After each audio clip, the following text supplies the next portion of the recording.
Assalamualaikum warahmatullahi wabarakatuh. Selamat pagi, Bapak Ibu sekalian. Uh, Selamat datang di Geodesi Webcast, atau kita menyebutnya sebagai Geodcast. Ini adalah salah satu program baru di Laboratorium Geodesi, Geometri, dan Geodesi Fisis, Departemen Teknik Geodesi, Universitas Gadjah Mada. Saya ingin menyapa beberapa rekan-rekan ini yang ada uh, yang bergabung di Zoom. Kelihatannya ada beberapa mahasiswa, kemudian juga dosen, dan juga beberapa institusi seperti Badan Informasi Geospasial ya. Dan mudah-mudahan ini nanti tim kami juga akan melakukan relay acara ini ke YouTube ya. Tetapi ini memang masih versi beta, mudah-mudahan ini menjadi bagian dari masukan teman-teman dalam acara ini, apakah nanti kita akan melakukannya dalam versi yang lain gitu ya. Rencananya memang Geodcast ini akan dilakukan rutin oleh Lab GGGF, dan mudah-mudahan ini menjadi satu program yang bisa memberikan banyak manfaat kepada uh, khalayak umum, apakah itu mahasiswa, kemudian para praktisi, dan juga masyarakat umum lainnya. Nah, sehingga harapannya kami sebagai salah satu anggota dari Lab Geodesi Geometri dan Geodesi Fisis itu bisa berkontribusi terhadap banyak perkembangan pengetahuan dan teknologi di Indonesia.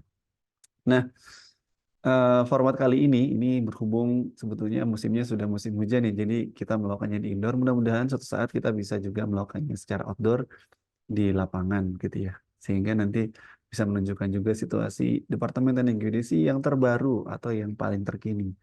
Mungkin teman-teman yang bergabung melalui Zoom atau sudah lama tidak melihat kondisi Departemen Teknik Geodesi Universitas Gadjah Mada, ini akan mendapatkan atmosfer yang berbeda saat kembali ke sini. Nanti kita akan tunjukkan.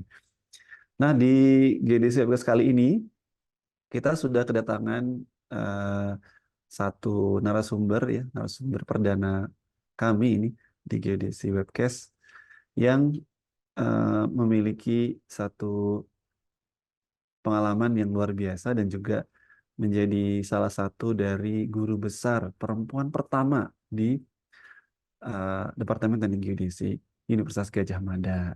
Selamat datang, Bu Leni.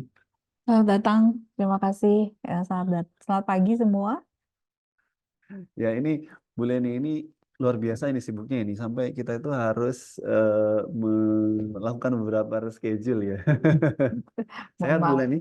alhamdulillah sehat-sehat, Alhamdulillah sehat. alhamdulillah. Ya. Mudah-mudahan di tengah-tengah kesibukan Bu Leni ini masih diberikan kesehatan, kemudian juga kelancaran dalam berbagai aktivitasnya.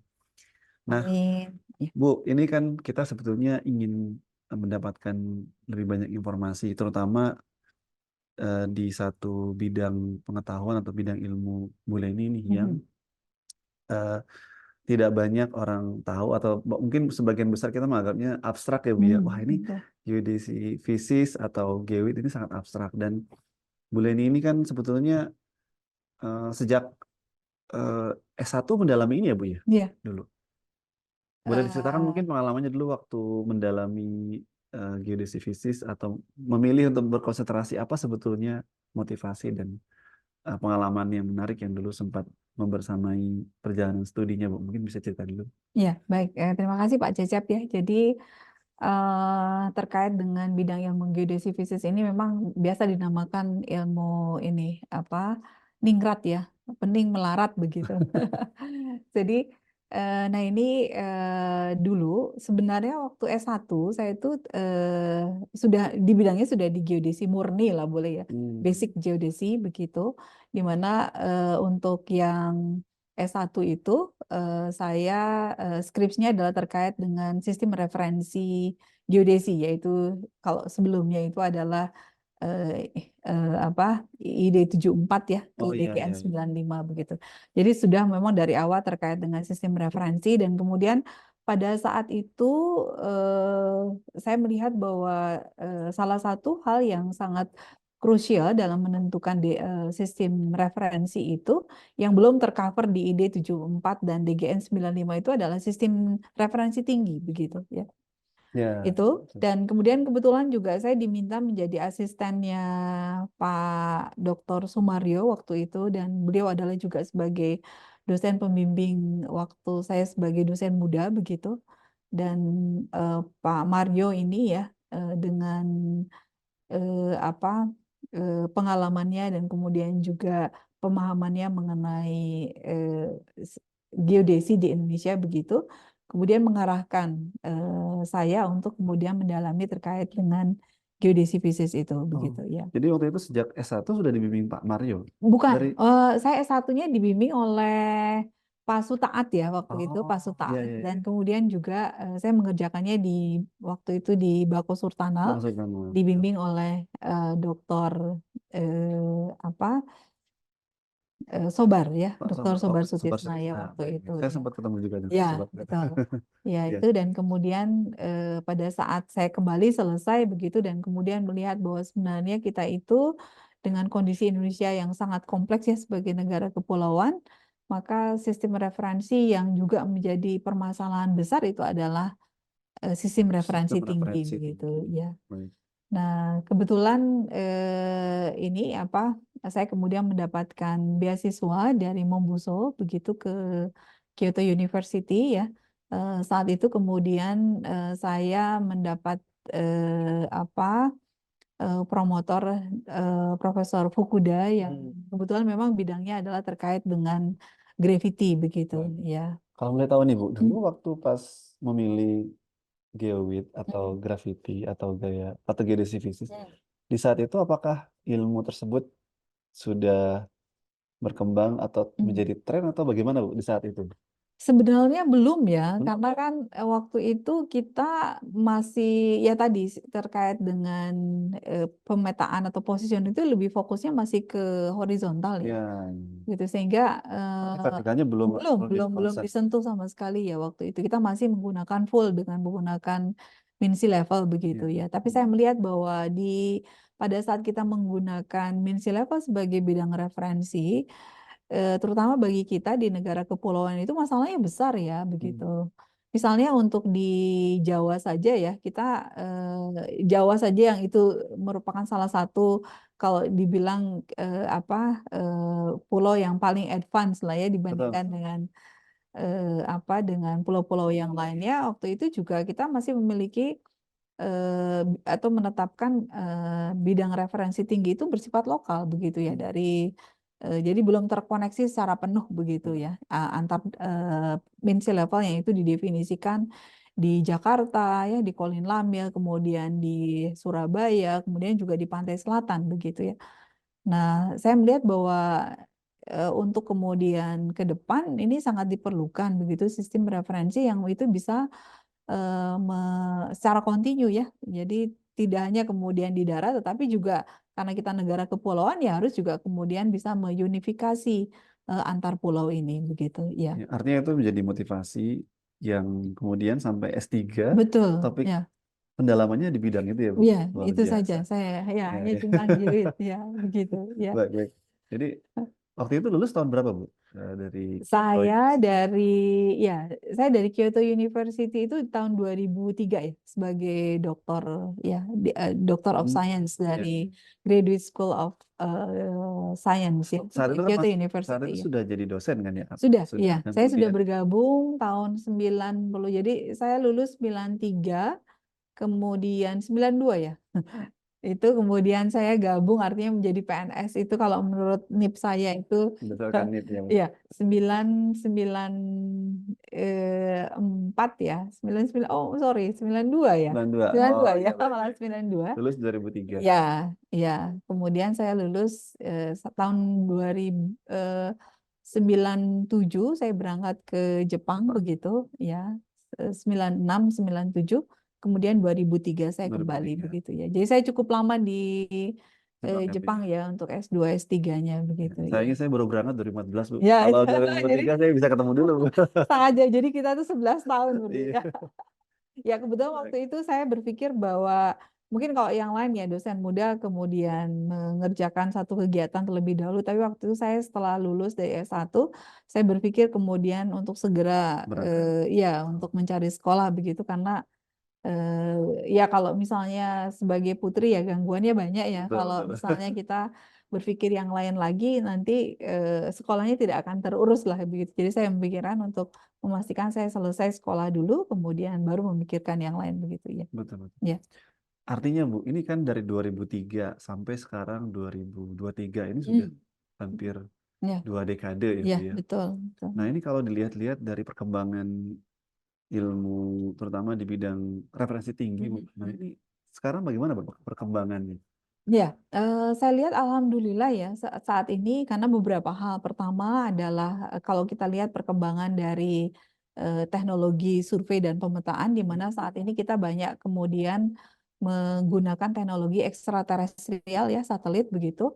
Nah, di mana teknologi ekstraterestrial ini semua penentuan posisinya pasti menggunakan GNSS ya. Betul. 3 dimensi GNSS dan kemudian kita mengetahui bahwa dengan GNSS ini maka komponen tingginya sebenarnya tidak bisa kita gunakan untuk keperluan praktis begitu ya. Ya, karena masih Ya, ellipsoid tadi ya. ellipsoid ya. Betul. Dan kita mengetahui bahwa tinggi ellipsoid itu tidak real Hmm. di permukaan bumi kita ya. Contohnya misalnya kita melihat di di sepanjang pantai begitu ya. Tinggi ellipsoid itu bisa minus begitu ya, Hmm. minus 41 dan sekian begitulah rata-rata Ya, ya. ya. Nah, itu yang kemudian real fisiknya di bumi kan menjadi tidak clear ya. Kemudian hal yang lain adalah juga kami melihat saat ini bahwa untuk pengukuran secara terestris begitu juga kita tidak kemudian bersifat lokal ya saat Hmm. ini, tetapi juga sudah regional dan kemudian kalau bersifat regional maka semua pengukuran tinggi terutama itu kemudian harus kita konversi tidak hanya kemudian ukuran metrik, tetapi kemudian menjadi ukuran potensial ya, beda potensial yang itu kemudian ada realisasi fisiknya di bumi kita ya dengan air mengalir begitu. Kemudian untuk yang di kita, nah ini juga masalah di kita karena negara kepulauan ya. Dan kalau kita lihat juga pembangunan tuh banyak terjadi di wilayah-wilayah pantai ya. Pantai. Ya. Begitu jadi kota-kota besar kita lihat Jakarta, Surabaya, Pesisir ya. semua ya pesisir lah begitu ya.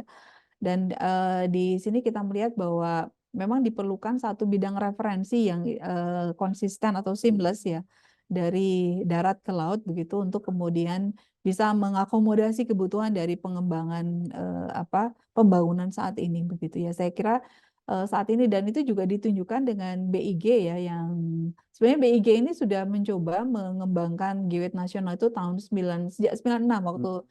waktu itu saya ingat Prof Yunil ya kemudian meluncingkan Indonesian Geoid 96 begitu di tahun 98 saya ingat ya waktu itu dan kemudian berikutnya juga saya mencoba kemudian mengembangkan Geoid nasional begitu yang itu ketelitiannya ya sudah di bawah level 1 meter begitu secara nasional dan kemudian saat ini BIG begitu melihat bahwa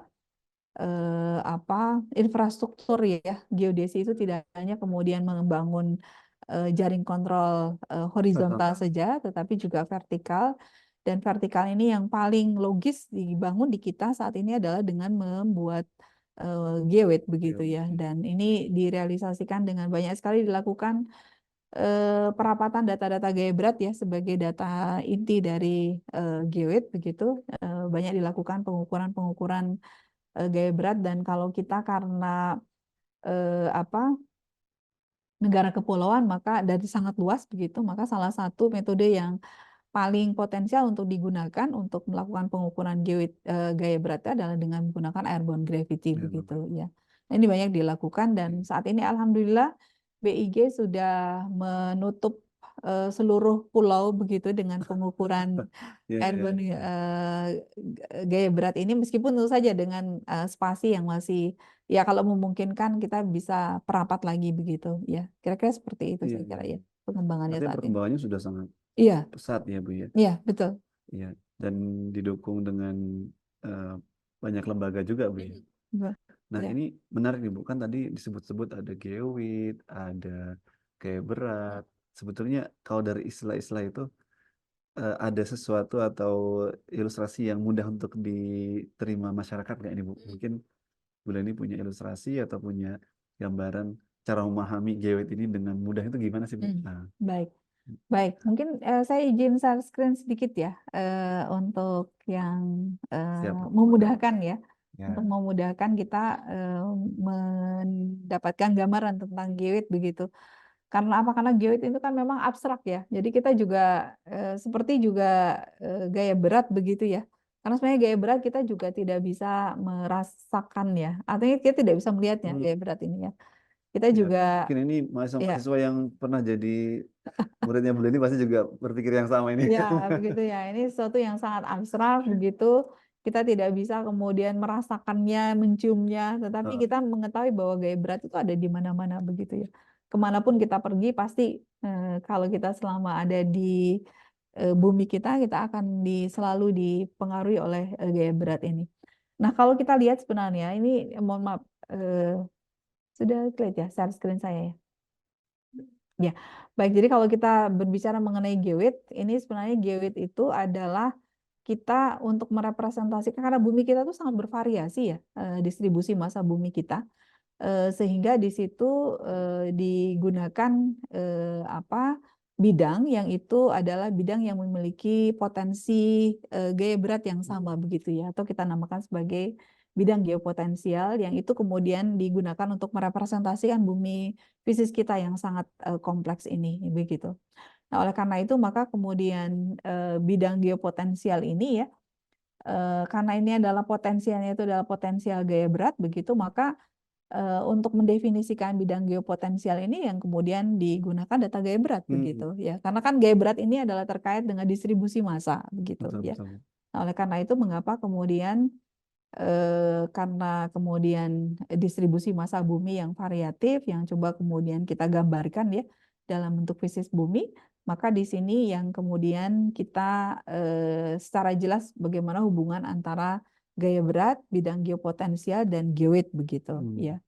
Mungkin kalau dilihat di slide yang saya coba sharekan di sini, nah, jadi kalau menurut konsep geoid di sini, jadi di bumi kita itu sebenarnya banyak sekali bidang geopotensial ya, karena bumi kita bervariasi densitas massanya begitu, dan salah satu bidang geopotensial yang kemudian kita asumsikan itu adalah sebagai geoid itu adalah apa yang itu kita asumsikan berimpit dengan permukaan laut rata begitu ya, dan permukaan laut rata yang tidak terganggu. Namun sebenarnya mendefinisikan permukaan laut rata yang tidak terganggu itu sulit begitu ya. Karena kan kita mengetahui laut itu kan sangat dinamis Dinamis, begitu ya. ya betul. Nah, oleh karena itu artinya bahwa geo itu adalah representasi permukaan laut yang itu betul-betul hanya karena pengaruh gaya berat begitu ya. Tidak Ya, ada pengaruh pasang surut, tidak ada pengaruh karena angin ya, gelombang dan seterusnya. Ini kan menjadi sangat sulit. Oleh karena itu maka salah satu definisi praktis dari tadi permukaan laut yang digunakan sebagai asumsi realisasi fisis geo itu adalah permukaan laut rata global begitu ya. Namun demikian sebenarnya ini adalah juga masih pendekatan begitu ya. pendekatan. Karena muka laut rata sendiri sebenarnya dengan geo itu ada satu perbedaannya ya tadi karena apa? Karena tadi ada gelombang, ada arus ya. Itu yang kemudian kita namakan sebagai permukaan laut, topografi permukaan laut atau sea surface topografi ya. Jadi kira-kira seperti itu. Jadi ini kalau dilihat kita di sini ada permukaan lautnya begitu, dan geo itu adalah kira-kira yang ini ya, dari banyak bidang ekuipotensial kita pilih yang itu kemudian diasumsikan berimpit dengan muka laut rata begitu ya. Nah, seperti itu kira-kira ya. Jadi bagaimana kemudian kita merepresentasikan model bumi kita itu dengan menggunakan geoid ya. Kita mengetahui kalau misalnya kita kan merepresentasikan bumi kita itu bisa secara matematis ya Oh, dengan elipsoid. Kalau elipsoid kan mudah sekali ya, hmm, tanpa melihat bagaimana distribusi massa dan lain sebagainya, yang betul. mendefinisikan A dengan F selesai gitu ya. Dihimpitkan dengan pusat massa bumi selesai begitu ya. Betul. Tapi kemudian di sini bumi itu tidak sesimpel itu begitu ya. Ada distribusi massa yang sangat bervariasi begitu ya. Yang itu kemudian kenyataan yang ada di permukaan bumi kita, maka kemudian di sini kita memerlukan geoid begitu Iya. ya.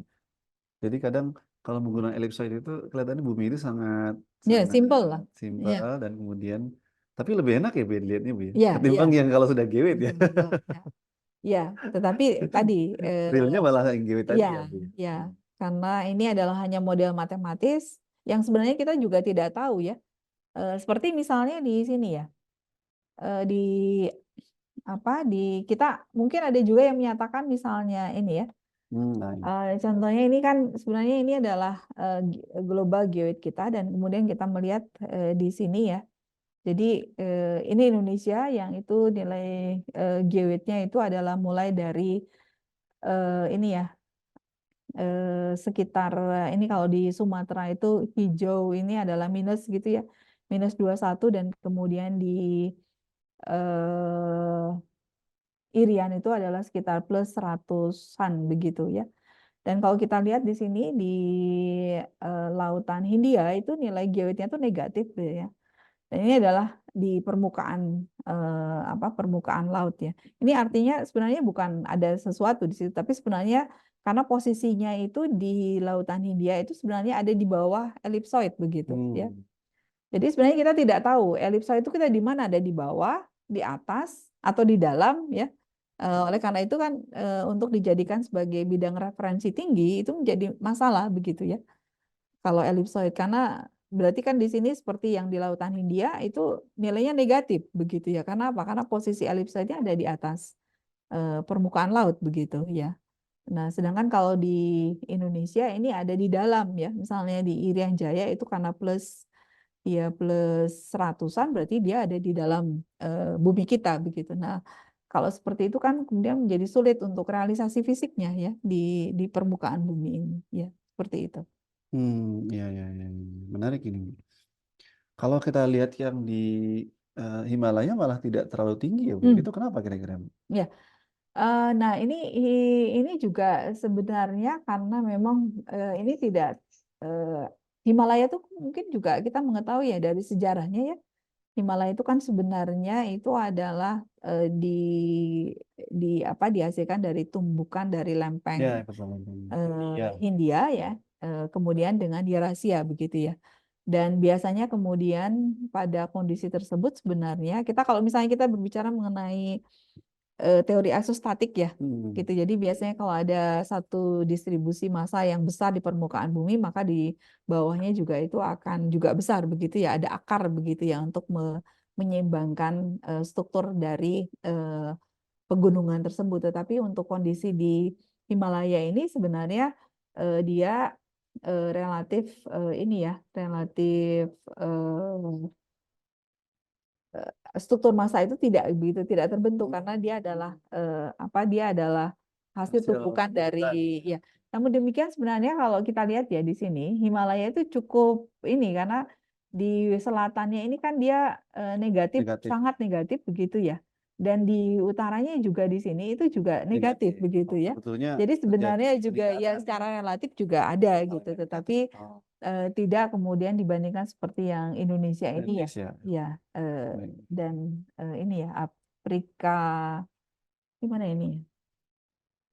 Ya, ya Afrika Utara ya, Utaranya Afrika. Eropa ya, Eropa Ya, ya, Eropa. Eropa begitu. Ya. Baik, baik, baik. Jadi sebetulnya ini penjelasan tadi dan nilai GEOD ini sekarang kan kalau di Indonesia sendiri itu sudah berbasis pengukuran ya Hmm, dan sudah banyak. hmm, Bisa diceritakan Bu kira-kira pengukuran apa saja mungkin yang biasa digunakan hmm. dalam memodelkan GEOD ini? Ya, baik. Sebenarnya kalau kita berbicara penentuan geoid secara teliti begitu, ya. Jadi ada 3 komponen. Sebenarnya kalau ini ya dalam merepresentasikan pemodelan geoid kita kemudian mengenal ada beberapa persamaan ya yang salah satunya terkenal kita penyelesaiannya adalah dengan menggunakan persamaan Stokes Tuh, begitu ya. ya. Nah Itu ini ada di kuliah ya Bu? ya ada di kuliah itu. Biasanya itu menjadi sesuatu yang tidak disukai nih oleh mahasiswa. Ya karena integralnya rangkap 3 Oh iya. begitu ya. Yang Ya. dua aja udah pusing Ya, ya Bu ya. dua Tiga saja apalagi udah rangka pusing tiga. apalagi 3. Nah, ini kan sebenarnya jadi Stokes itu adalah menyatakan hubungan antara gaya berat begitu ya. Gabungan antara Stokes dan Browns itu persamaan Stokes dan Browns itu menyatakan hubungan antara anomali gaya berat ya dengan eh, undulasi geoid Geoid, begitu ya. ya. Nah, oleh karena itu dan untuk mendefinisikan secara teliti, maka kemudian kita biasanya mengklasifikasi atau membagi ya komponen dari bidang geopotensial itu menjadi 3 komponen ya. Ada Ya. komponen yang itu adalah komponen gelombang panjang yang merepresentasikan distribusi massa bumi secara keseluruhan begitu ya. Atau bumi rata begitu, dan kemudian yang kedua adalah, dan biasa itu kemudian kita dapatkan dari data pengukuran satelit gravity ya. Kemudian yang kedua adalah komponen gelombang menengah, yang itu adalah kita menunjukkan bagaimana distribusi massa regional yang ada di sekitar wilayah pengukuran begitu atau wilayah studi. Dan kemudian komponen gelombang pendek ini adalah yang kemudian menggambarkan bagaimana perubahan topografi yang itu berpengaruh juga terhadap terhadap penentuan geoid begitu ya. Sehingga dalam hal ini maka diperlukan pertama adalah eh, komponen gelombang panjang dari pengukuran satelit begitu untuk merepresentasikan distribusi massa global. Kemudian yang kedua adalah pengukuran terestris ya untuk memberikan gambaran distribusi massa regional. Dan kemudian yang berikutnya adalah data topografi ya, tren digital trend model yang itu merepresentasikan variasi dari massa lokal begitu ya. Nah, kemudian sekarang kita penyelesaiannya kita banyak kita lakukan ya. Jadi pada dasarnya penyelesaiannya sekarang kita bisa klasifikasi, misalnya ada yang menggunakan untuk menyelesaikan permasalahan integrasi ini ya, yang kompleks itu, maka kita bisa menyelesaikannya dengan menggunakan misalnya metode remote compute restore begitu ya. Ada juga yang itu biasanya kemudian kita selesaikan dengan menggunakan yang persamaan Stokes ya, dan juga Houghton begitu. Kemudian, nah ini untuk menyelesaikan itu ada juga yang kemudian misalnya menggunakan ada dari Swedia itu ya, Kung teknologi Husat ya, KTH gitu, ya metode KTH itu memodifikasi integrasi Stokesnya begitu ya, sehingga tidak diperlukan lagi tahapan RCR ya, Remote RCR. Compute Restore tadi begitu. Tapi yang masih umum digunakan sekarang Yang metode umum restore itu ya? digunakan yang remote RCR itu ya. Termasuk di BIG pun Ya, BIG yang kita yang sekarang InaGeoid versi 2000 ya, itu menggunakan yang Stokes kemudian dengan input datanya anomali gaya berat dengan menggunakan metode RCR itu ya, dengan penyelesaian Fourier ya. Namun di beberapa studi itu menunjukkan bahwa terutama untuk wilayah yang secara umum misalnya sekarang ya tadi ada yang kita dengan menggunakan Stokes karena kita input datanya adalah anomali gaya berat begitu. Tapi sekarang juga dengan anomali gaya berat kita mempunyai kendala karena untuk anomali gaya berat kita memerlukan data ortometrik ya, tinggi ortometrik. Yaitu sangat sulit kita dapatkan saat ini begitu ya. Nah, sekarang kemudian berkembang juga dengan menggunakan Houghton ya, di mana Houghton ini sama sebenarnya tetapi input datanya itu adalah gangguan ya, gangguan gaya berat yang itu di permukaan, sehingga kemudian kita bisa menggunakan tingginya itu tinggi hasil pengukuran dengan menggunakan GNSS atau tinggi geometrik begitu. Itu kemudian yang nah sekarang yang KTH itu ya salah satu yang tidak menggunakan remote RCR tadi, itu ada beberapa penelitian yang menunjukkan bahwa untuk wilayah-wilayah topografi yang variasi topografi yang tinggi ya, yang itu sepertinya di Indonesia pada umumnya ya, pulau-pulau di kita itu adalah semua memiliki variasi topografi yang tinggi, itu menunjukkan hasil yang cukup lebih baik ya dibandingkan dengan menggunakan yang stok tanpa modifikasi atau stok dengan menggunakan RCR begitu ya. Itu yang KTH. Kemudian juga ada beberapa yang sekarang kita juga menjadi karena kondisi kita itu yang negara kepulauan ya. Nah, ini kita juga dan topografinya yang luar biasa bervariasi begitu.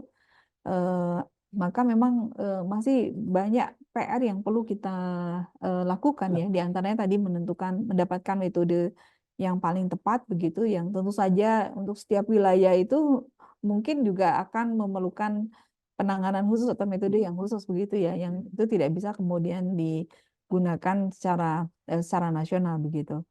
Itu sehingga kemudian mungkin juga ada dari Kanada ya, itu juga memerlukan apa modifikasi untuk stok juga begitu Hmm. dalam penanganan apa integrasi stok begitu itu juga ada yang digunakan. Kemudian juga beberapa misalnya kita juga masih menggunakan saat ini untuk wilayah lautnya kita masih menggunakan model geoid atau data gaya berat ya anomali gaya berat dari DTU. Hmm. Denmark Technical University yang itu masih bersifat global Loh, begitu Pak. ya dari data satelit altimeter. Nah, ini juga menjadi PR untuk kita untuk kemudian agar bisa menghasilkan geoid yang seamless ya artinya juga continuous ya dari darat ke laut dengan ketelitian yang juga konsisten begitu. Nah, ini juga kita perlu menggarap untuk wilayah lautnya ini begitu juga ya. Saya kira itu. Iya, iya, iya. Wah, jadi sebenarnya masih banyak Bu ya challenge dan Hmm, tantangan ke depan. ya, banyak sekali. Ini kan berarti studinya masih terus berlangsung dan kemudian masih banyak juga persoalan-persoalan yang bisa harus kita selesaikan ya Ya. Bu ya. Nah, ini sebetulnya banyak teman-teman kita nih dari mahasiswa atau dari institusi ini yang kemudian eh, artinya kan dengan masalah yang tadi masih banyak punya kesempatan untuk studi lanjut juga Bu ya. Ya. Dan harapannya sebetulnya ini mengundang banyak mahasiswa nih Mhm. yang bisa menyelesaikan juga persoalan-persoalan di GeoWID. Ya. Nah, Ya. kira-kira apa nih Bu pesannya buat teman-teman mahasiswa? Sekaligus ini saya mengundang nih teman-teman peserta yang hadir pada hari ini di Zoom maupun di YouTube ya untuk bertanya nih. Silakan nanti kalau ada yang bertanya bisa di kolom chatnya nanti akan saya coba sampaikan ke eh, Bu Leni. Hmm. Jadi kira-kira pesannya tadi apa Bu? Yang seandainya kalau ada yang mau studi lanjut tentang itu Hmm. harus menghubungi apakah langsung ke Bu Leni atau Hmm. tahapannya seperti apa Bu? Ini kita mungkin kalau di teknik geodesi UGM kan sudah lengkap ya Bu. Ada Hmm. sarjana, kemudian ada Magister, magister dan ya, juga dan ada doktor. doktoral, Dan ya. alhamdulillah kan program studi dokter juga sudah terakreditasi ya Bu. Hmm. Jadi kita akan mudah-mudahan mendapatkan banyak pasukan ini kalau nanti ada yang studinya tentang geoid dan Ya, sebagainya. Mungkin dari ya, Bu Leni ada pesan ya. tertentu. Ya, silakan. Jadi seperti tadi saya sampaikan ya, model geoid Indonesia itu saat ini sangat dibutuhkan gitu ya. Aplikasinya sangat luar biasa, tidak hanya kemudian karena bidang referensi ini tidak hanya digunakan untuk positioning and mapping, tetapi juga untuk aplikasi untuk bidang-bidang misalnya oceanografi, geofisika ya, Hmm. misalnya untuk eksplorasi apa mineral, tambang dan lain sebagainya. Begitu itu juga diperlukan pendefinisian dari geoid yang teliti begitu dan tentu saja data gaya berat yang juga teliti dan terdistribusi secara baik di seluruh Hmm. permukaan Indonesia begitu ya. Nah, kemudian yang lain adalah juga apa dengan kondisi yang luar biasa itu tentu saja masih banyak PR tadi dan kemudian masih banyak sekali apa ya Kesempatan. pengembangan-pengembangan Ya, ya pengembangan-pengembangan yang perlu kita lakukan begitu ya. Jadi topiknya tidak akan selesai untuk hanya satu atau dua penelitian penelitian. tetapi luar biasa begitu ya. Jadi Indonesia itu adalah salah satu ini ya supermarket untuk berbagai kasus Kasus. begitu ya Ya. pengembangan geoid ini begitu. Nah, silakan kalau misalnya ada adik-adik atau rekan-rekan yang berminat untuk berkontribusi dalam pengembangan apa bidang geodesi yang paling basic begitu ya, Ya. basic tapi sangat menentukan begitu. Ini silakan untuk bisa mengontak saya langsung begitu apa mungkin Atau di bahkan datang ke sini ya Bu. ya datang ke sini kita diskusi atau juga kita kolaborasi penelitian begitu. Atau juga bisa kemudian apa melalui skema-skema yang ada saat ini ya begitu bisa studi lanjut bisa kolaborasi penelitian dan mungkin juga bisa diskusi-diskusi ringan untuk kemudian bagaimana aplikasi geoid ini Geoid untuk ini. berbagai kebutuhan saat ini begitu ya. Terutama kebutuhan Ya, keteknikan itu. teknikan, iya betul. Jadi misalnya sekarang kita banyak ya ada smart city begitu ya. Hmm. Smart city itu Ya. sekarang kan Itu betul-betul lagi tren. kita ya jadi apa kota tiga dimensi Dimensi begitu. Nah ini kalau terkait dengan kota tiga dimensi kan kita harus berbicara mengenai tinggi ya. tinggi. tinggi mungkin antar lokasi berdekatan tidak terlalu signifikan perubahannya ya. Tapi kalau kita berbicara mengenai satu sudah kota begitu ya, apalagi antar kota begitu, nah itu yang kemudian tentu saja diperlukan bidang referensi yang precise begitu ya, yang teliti untuk kemudian memastikan posisi relatif antar bangunan ya, Ya, antar infrastruktur dan antar kota itu menjadi terdefinisikan definisi. dengan benar begitu ya. Ya, ya, ya, ya. Wah, ini Hmm. sebenarnya masih banyak yang ingin ditanyakan, Ibu ya. Ya, ya, dan Karena lain-lain juga ini, Pak Cecep. Kita juga memang sekarang data gaya berat sementara ini kalau di geodesi kita fokusnya untuk aplikasi ini ya, aplikasi geoid begitu kayak ya, yang PR-nya masih banyak. Tapi di sisi yang lain sebenarnya kan kita juga karena Indonesia itu sangat dinamis ya, dinamis. geodinamisnya, dan tentu saja ini juga kita juga perlu melihat bagaimana secara optimal mengaplikasikan data-data gaya berat yang kita punya ya, airborne gravity itu untuk kemudian studi-studi Sedih lah. geodinamika Indonesia begitu ya. Iya. Wah, ini sebetulnya saya yakin nih di rumah maupun di kantor atau di teman-teman mahasiswa yang hadir, juga rekan-rekan dari institusi yang hadir hari ini pasti masih ingin mendapat banyak penjelasan dan juga ingin banyak bertanya tentang geoid, geodesisis dan sistem referensi tinggi ya, terutama kaitannya dengan keteknikan. Nah, ini kami membuka satu pertanyaan dan kelihatannya ada pertanyaan satu aja Bu Nibi ya dari salah satu peserta yang hadir di Zoom. Hmm, hmm. Izin bertanya, dalam proses pelaksanaan revitalisasi ini tentunya akan memerlukan waktu yang cukup panjang. Langkah awal utama apa yang perlu dikerjakan dalam proses revitalisasi GEWIT untuk peningkatan kualitas referensi tinggi di Indonesia? Mungkin Ya, Bu Leni ada komentar? ya, baik. Langkah Terima awalnya apa kasih. gitu ya mungkin? Ya, terima kasih ya.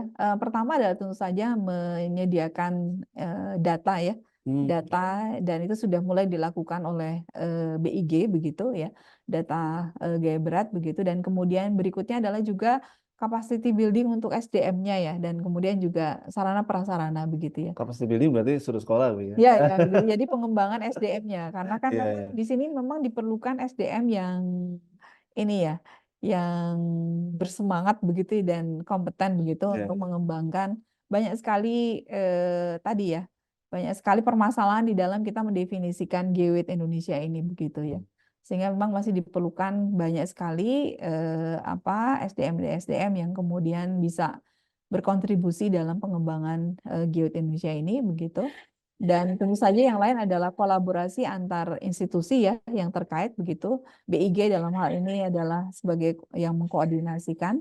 Kemudian di perguruan tinggi dan kita juga sebenarnya di Indonesia kita sudah memiliki ada namanya Komite Gaya Berat Nasional, yaitu yang merupakan satu komite yang beranggotakan semua institusi, baik itu institusi nasional ya, mohon maaf, institusi pemerintah begitu, Pemerintah. perguruan tinggi maupun swasta yang itu menggunakan data gaya berat Iya, begitu berat. untuk saling berkontribusi ya, mengumpulkan data-data gaya berat dan kemudian menggunakannya secara bersama-sama untuk berbagai kepentingan begitu ya. Selain untuk kepentingan saintifik tadi pemodelan geoid, kemudian studi geodinamika juga untuk keperluan-keperluan praktis Praktis. lainnya, misalnya untuk rekayasa begitu ya dan eksplorasi sumber daya alam. Ya, mungkin Baik, itu. baik. Wah, luar biasa. Terima kasih banyak ini Bu Leni. Terus terang ini masih ingin mendengarkan penjelasan dan cerita dari Bu Leni, tapi kita waktunya terbatas, Bu. Hmm. Terima kasih banyak ini Bu Leni atas kesempatannya hadir di Geodcast atau GDC Webcast, salah Ya. satu program dari lab kita ya, Bu. Ya, Dan Bu ya. Leni ini menjadi satu narasumber yang pertama di Geodcast ini. Nah, mudah-mudahan nanti kita akan bertemu kembali rekan-rekan sekalian di episode-episode yang lain. Bahkan mungkin karena ada beberapa pertanyaan lagi sebenarnya di Zoom ini nanti ya kita akan membuatkan lagi sesi dengan Bulani Serial lanjutan. kedua gitu ya. Serial kedua. Sesi lanjutan ya tentang Ya, GWIT yang lebih dalam gitu. ya, Nah, atau ya nanti di perkuliahan ya S2 atau S3 nanti dengan Bulani. Gitu ya Bu ya. Siap ya. ya Bu ya nanti kalau Siap, ada mahasiswa siap. atau peserta dari institusi yang ingin studi lanjut dengan Bulani. Ya, siap. Baik, terima kasih ini rekan-rekan yang sudah hadir. Saya ucapkan terima kasih banyak juga kepada Bu Leni yang sudah berkenan meluangkan waktunya Sami-sami. hadir di sini. juga kepada Ini ada Mbak rekan-rekan. Sukma ini dari ya Universitas Jember, Oh iya iya. senior di Geodesita. Terima kasih Mbak Sukma. Baik, Iya, Bu. ini banyak murid-muridnya Bu Leni ini yang hadir juga nih. Baik, saya kira begitu ya, rekan-rekan sekalian. Eh, untuk Geodcast kali ini, mudah-mudahan kita bertemu kembali pada Geodcast berikutnya. Tentu saja dengan topik-topik yang menarik yang memberikan banyak informasi terkait dengan bagaimana perkembangan dunia geodesi dan geomatika di Indonesia. Kita berjumpa lagi. Terima kasih Bu Leni sekali lagi saya ucapkan. Sama-sama Sampai ya. berjumpa lagi di eh, episode Geodcast berikutnya.